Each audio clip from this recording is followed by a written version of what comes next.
इसका मतलब आपको मानना पड़ेगा रोज जी कि आखिरकार मुझे एसटी हसन साहब बताएं कि आखिरकार इस इस्लाम के अंदर ऐसी कौन सा अट्रैक्शन है, आखिरकार इस जिहाद के अंदर ऐसा कौन सा अट्रैक्शन है कि लोग इन सब चीजों को छोड़ करके डॉक्टरी के पेशा भी बदनाम हो जाए तो हो जाए, आखिरकार लोगों का विश्वास खत्म हो जाए तो हो जाए, इनको कोई फर्क नहीं पड़ता। और इन सब लोगों को फिर भी कवर फाइट देने का काम इन्हीं की पार्टी करती है। आप सोचिए कितना गंभीर मामला है। बंसल साहब एक प्रश्न है मेरा आपसे पहले। बंसल साहब देखिए, मैं हसन साहब से भी पूछ लूंगा, हसन साहब से पूछ लूंगा। एक प्रश्न है मेरा, आपने, मुझे पूरी उम्मीद है कि आपने हकीम अजमल खां का नाम सुना होगा। हकीम अजमल खां स्वतंत्रता सेनानी, जामिया मिलिया इस्लामिया के संस्थापक में से एक रहे 1920 से, और अपने मौत तक, अपने इंतकाल तक वो वहीं पे रहे संस्थापक की भूमिका में। और जो मेडिकल फर्टिलिटी है ना, उसमें कहा जाता था कि औरतों के लिए, सोचिए उस वक्त जो सोच रही होगी पीरियड्स को लेकर, उस मासिक धर्म और साथ ही साथ मिर्गी जैसी बीमारी के लिए वो अचूक डॉक्टर माने जाते थे। सो हमारे देश में वो हकीम अजमल खां ने उस प्रोसेस को आगे बढ़ाया। और हम आज अगर वहां से कैलकुलेट करके एक धर्म विशेष को जोड़ दें डॉक्टर के प्रोफेशन से, तो मुझे लगता है कुछ सोचों पे सवाल करना ठीक होगा, लेकिन उसको धर्म से सारे डॉक्टर्स को शामिल कर देना, इस पे मुझे थोड़ा सा ऐतराज हो रहा था, इसलिए मैं समझना चाह रहा था आपसे। नहीं रोहित जी मेरा ये नहीं कहना, मैंने ये नहीं कहा कि सारे डॉक्टरों का बहिष्कार कर दो, ये सारे मुस्लिम डॉक्टरों का बहिष्कार कर दो, नहीं जी। पर मुझे ये बताएं एसटी हसन साहब, इस बात की गारंटी दें कि आखिरकार जब नेक्स्ट टाइम मैं इलाज कराने जाऊंगा, किसी हॉस्पिटल में जाऊंगा, तो आखिरकार उसका डॉक्टर का क्या नेम प्लेट देख करके मैं इलाज कराऊं क्या? मुझे बताइए कि ये डॉक्टर जो AK-47 लेकर के लाखों लोगों को मारने के चक्कर में थी, आप मुझे बताइए कि आखिरकार वो डॉक्टर को क्या जरूरत है, वो तो एक एक करके सबको इंजेक्शन लगा देता। जैसे कि श्रीलंका के अंदर एक 42 वर्षीय गायनेकोलॉजिस्ट डॉक्टर था, आपको पता होगा, और उसने करीब 1000 हिंदू महिलाओं को बंध्याकरण का इंजेक्शन लगा दिया। कोई एक ऐसा इंजेक्शन लगाया जिससे वो बहनें सारी जीवन भर के लिए संतानहीन हो गई। आप सोचिए कि क्या क्या चीजें इन्होंने इजाद की। और इन डॉक्टरों ने जिस तरह का विस्फोटक तैयार किया, वो भी तो अपने आप में अनुपम है जी। कैसे हुआ भाई, और किस सोच के साथ हुआ? आपने एक हकीम की तो बात कर दी, लेकिन ऐसे आतंकियों की भी तो बात करो। आखिरकार ये मानसिकता कहां से पनपी? यही सवाल है, मैं कहता हूं, देखिए बंसल साहब, यही सवाल है जिस पर हसन साहब भी चिंता जता रहे हैं कि जब कोई व्यक्ति किसी प्रोफेशन में चले जाता है, डॉक्टर बन जाता है या सैनिक बन जाता है, तो वो जिहादी नहीं बनता। लेकिन डॉक्टर बनने के बाद भी जिहादी रहता है। ये समाज के लिए, संस्था के लिए एग्जैक्ट सेम पॉइंट था जो हसन साहब है कि एक बार हसन साहब जल्दी से रिस्पॉन्ड कर दीजिए, तो मैं दूसरे मेहमानों के पास जाऊंगा। मैं अगली बार जब डॉक्टर के पास जाऊंगा तो कैसे उसको। एसटी हसन हमारे साथ हैं क्या? अगर हसन साहब हैं तो प्लीज बंसल साहब जो कह रहे हैं उसका जवाब दे। फिर वही बात जो मैं पूछ रहा था, बंसल साहब भी वही दोहरा रहे हैं कि सारी बातें ठीक है, वो किसी कम्युनिटी के खिलाफ वो भी नहीं बोल रहे हैं, वो डॉक्टर्स के खिलाफ नहीं बोल रहे हैं, लेकिन इस सोच ने एक बार लोगों को सोचने पे तो मजबूर कर दिया ना। ये सोच कहां से पनप जाती है कि आप स्टेथोस्कोप लगा के भी लोगों की जान बचाना नहीं, जान लेने की टेक्निक सोचते हो?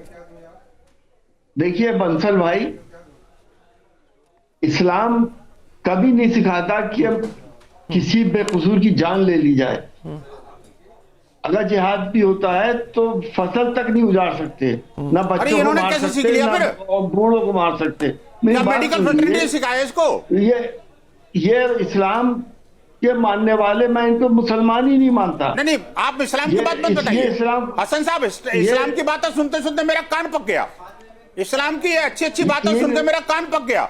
ये बातें उनको सिखाइए, पर मुझे एक बात का जवाब दे दीजिए, अगर इस्लाम नहीं सिखाता, मेडिकल साइंस नहीं सिखाती, तो इनको सिखाने वाला कौन है आखिरकार? ये तो बताइए, आपको तो पता होगा। ये कौन से मदरसे में सिखाया? क्या उस मेडिकल कॉलेज के पीछे जो मस्जिद थी, वो जो उलेमा था, वो सिखा रहा था क्या? अरे इनका, मैं कह तो रहे, इनका इन्वेस्टिगेशन हो कि ब्रेन वॉश कौन कर रहा है इनका। अब क्यों बताइए ना, आप बताइए। पढ़े लिखे लोग उसमें बह गए, उनकी बातों में। अरे थोड़ी बड़ी बहुत सारी है तो ठीक है। मैं अब और मेहमानों के पास चलते हैं एक एक करके। बंसल साहब, अब सबकी प्रतिक्रिया एक एक करके ले लें, सबकी प्रतिक्रिया एक एक करके ले लें। सबको पहले मैं डिबेट में इन्वॉल्व कर दूं, फिर उसके बाद आप लोग एक दूसरे को रिस्पॉन्ड करते रहिएगा। डॉक्टर नरेश चावला, रिजवी साहब थोड़ा इंतजार आपको भी करना होगा। नरेश चावला साहब, डॉक्टर साहब, ये डिस्क्रिमिनेशन की जो बात हो रही है, कितना इत्तेफाक रख रहे हैं? शब्दों में कहूंगा, सभ्य समाज में, एक सभ्य देश में, सब कुछ जहां सब धर्म के लोग रहते हैं, एटलीस्ट डॉक्टर्स को और प्रीस्ट को और टीचर को हमने अक्सर ऊपर देखा है। राइट, ठीक है। अब ये कहना कि कुछ लोग मिसगाइड हुए हैं, no doubt it is not tolerable. और हमारा जो नेशनल मेडिकल कमीशन है, जब से ये पता चला है, इनका नाम नेशनल मेडिकल जो हमारे जो लिस्ट है जो हमारी उससे निकाल दिया गया है। लेकिन ये सच है कि हम सबको कहीं ना कहीं थोड़ा रेस्ट्रेंट रखना पड़ेगा। और डॉक्टर को आज भी जब हम देखते हैं, अभी तक जो देखो करोड़ों में से या लाखों में से एक आधा गलत निकल आया तो हम उसके बारे में बयान नहीं देंगे, लेकिन ओवरऑल डॉक्टर हमेशा आज भी, हम चाहे मुस्लिम, ठीक है डॉक्टर साहब, sorry to say I am sorry to ask this question, मैं इसलिए अभी आपसे जानना चाह रहा था क्योंकि आपने ये बात जो बताई ना, डॉक्टर को मेरे पहले लाइन से वही शब्द मैं बड़ा स्पष्ट कर रहा हूं, डॉक्टर किसी धर्म से मैं मान ही नहीं रहा, डॉक्टर को तुम ईश्वर का दर्जा देते हैं। मुझे आप बता दी, चूंकि आपने आईएमए का जिक्र किया, IMA has taken action. IMA में 30 मेंबर्स का बोर्ड है, अभी भी मैं देख रहा था उसमें कई सीट्स वैकेंट हैं। मुझे एक बताइए कि मुस्लिम कम्युनिटी से अगर डिस्क्रिमिनेशन नहीं है तो मुस्लिम कम्युनिटी का एक भी डॉक्टर क्या इस लायक हमारे देश में नहीं है कि आईएमए के बोर्ड में वो शामिल हो सके? इंडियन मेडिकल एसोसिएशन के उस बोर्ड में एक भी मुस्लिम नाम क्यों नहीं है, एक भी डॉक्टर क्यों नहीं है? सबसे पहला प्रेसिडेंट ही डॉक्टर अंसारी थे, सबसे पहला, एक नहीं 10 नाम है। सबसे पहला प्रेसिडेंट ही मोहम्मद असम सर वो तो मैंने कहा ना, हकीम अजमल खान का भी नाम लिया, जामिया मिले, लेकिन अभी की मैं मौजूदा क्योंकि अभी उसमें मैंने देखा vacant number of vacant seat बहुत ज्यादा है। और मैं कहता हूँ इस कंट्रोवर्सी को मैं सब लोगों से ये अपील करूंगा, इस कंट्रोवर्सी को इंग्लिश में कहा जाएगा थोड़ा डाउन प्ले किया जाए, ताकि इस पूरे जो हमारा जो डॉक्टरी जो ये है प्रोफेशन है, ये इस चीज से थोड़ा बचा रहे। और थोड़ी आवाज में आपकी दिक्कत हो रही है इस चीज को हम डॉक्टर साहब, थोड़ी आवाज में आपकी दिक्कत हो रही है। मैं वापस एक बार फिर से आपसे रिकनेक्ट होऊंगा। हमारे साथ मुमताज़ भाई भी बैठे हुए हैं। मुमताज़ आलम रिजवी साहब, मैं एक बार थोड़ा 1 मिनट आपको और इंतज़ार करवाता हूँ, जरा मैं एक बार फिर से वो सुनवाता हूँ आपको कि ये कह क्या रहे हैं, और ये बताएंगे यशवीर महाराज। यशवीर महाराज को एक बार सुन लीजिए, फिर मैं आपके पास आऊँगा, उसका जवाब फिर आप देंगे तो बेहतर होगा।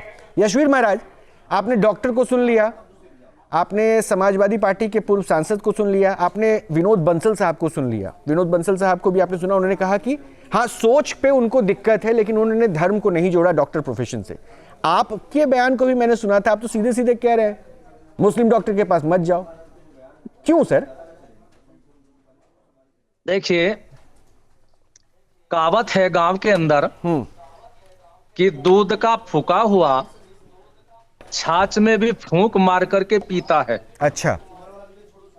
और जब उन डॉक्टरों ने जो उनका डॉक्टरी का धर्म था उस धर्म को नहीं निभाया, आप लोग पहुंचिए रामायण काल में, लक्ष्मण जी मूर्छित हो जाते हैं तो सुसैन वैद्य को लाया जाता है। तो सुसैन वैद्य ने भगवान श्री राम से ये कहा कि मैं तो आपके शत्रु राजा रावण का वैद्य हूं, मैं गलत औषधि भी दे सकता हूं। भगवान राम ने यही कहा कि नहीं, आप वैद्य हैं, मुझे आप पर पूर्ण विश्वास है कि आप वैद्य धर्म का पालन करेंगे। और उन्होंने वैद्य धर्म का ही पालन किया। जहाँ भक्ति है हर शब्द में, कथाओं में छुपे हैं दिव्य रहस्य, और ज्योतिष देता है जीवन को दिशा। धर्म से जुड़ी हर बातों को जानने के लिए हमारे चैनल स्तुति को सब्सक्राइब करें। चैनल पर जाने के लिए इस लिंक पर क्लिक करें।